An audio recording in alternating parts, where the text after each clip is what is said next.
What's up everyone, Josh here from StartReplay.com, and today I'm conducting my first review of a microphone. And if you clicked on this video, you already know which one it is, and of course, it's the RAZER Sieren Pro microphone. But before I go any further, let's take a quick snapshot of what's in the box. So in the box you get a nice braided mini USB to USB cable, a 3.5mm audio extension cable, an XLR splitter cable, and last but not least, the microphone. Now before I start going into detail about the Sieren Pro microphone, let me give you a bit of background of the mics that I've used in the past and what I currently use at the moment. You're listening to me through an NTG2 Rode mic, which costs in the vicinity of around about £180. That's a shotgun condenser mic which is attached to the top of the camera and is pointed directly at my mouth.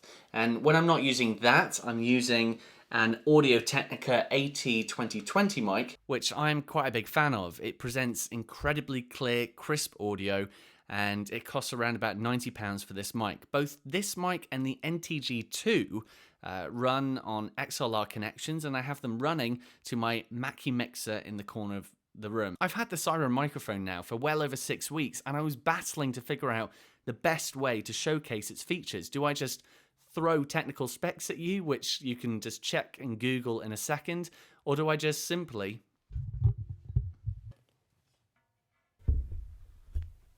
start talking through it? The RAZER Pro microphone is a fantastic USB mic, and for the basic version and not the Pro, you're going to be spending £160. It's by no means cheap, but if you're serious about audio production and you want a simple and easy solution, which is just plug and play via USB, you can do a lot worse than the RAZER Sieren microphone. Whether you're buying the RAZER Sieren Pro microphone or just the basic Siren microphone, both of them include the same 3 14mm condenser capsules. These 3 capsules ensure that audio is picked up at every angle around the microphone.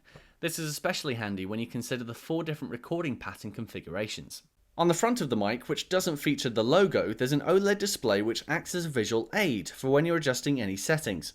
And below this, there's the volume button for any headphones you might plug in for zero latency headphone monitoring, and just below that, there's a mute button for when I want. On the bottom of the mic, there's a headphone jack, a space to thread a pop filter or any third-party stands, and on the Pro, a high-pass filter to help remove any low hums or background noise. On the other side of the mic, just below the logo, you'll notice 2 dials, one of which can adjust the gain, which I'll do now.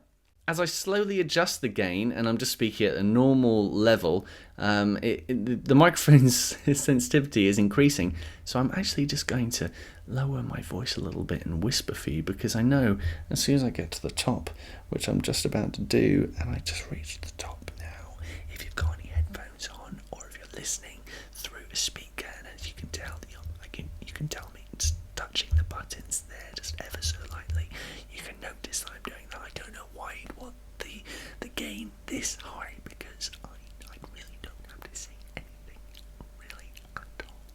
You can hear the sound of my mouth and the noises of that, and that's a bit wrong, so I'm sorry. And the other dial allows you to switch between its 4 recording pattern configurations. If you're not too sure which configuration is best to set your mic to, then RAZER do provide a little bit of a guide in their manual and on the side of the box. At the moment I'm using the cardioid setting, and they say that's best for streaming, podcasts, voiceovers and instruments. This is probably the main setting, the setting that most users will use when they're doing streaming for games and of course videos like I'm doing right now. I don't see a lot of people picking up this microphone for use with instruments, so maybe that's just me. So as I switch between the different modes, I'm first going to go to bi-directional. They recommend this setting for interviews, instruments, and vocal duets. Don't worry, I'm not going to break out into song anytime soon. And let's move on to the next one. This is omnidirectional, and they say it's best for conference calls and events. I could easily see this mic being picked up for conference calls. It's quite good on pickup, but for events, I'm not too sure if you'd want all of that noise being picked up, because events can be really, really noisy. A podcast, sure, but for an event, might be a bit too much. Lastly, we've got the stereo setting, which they say is best for vocals and instruments. So that leaves me at the all-important question of how do I rate RAZER's Sieren microphone? Well, I think it's a fantastic USB plug-and-play mic. I give it 4 out of 5 stars. However, in comparison to my current setup, of XLR connections and a Mackie mixer, which is very convoluted and expensive, and I think it's kind of unfair to pit them head to head.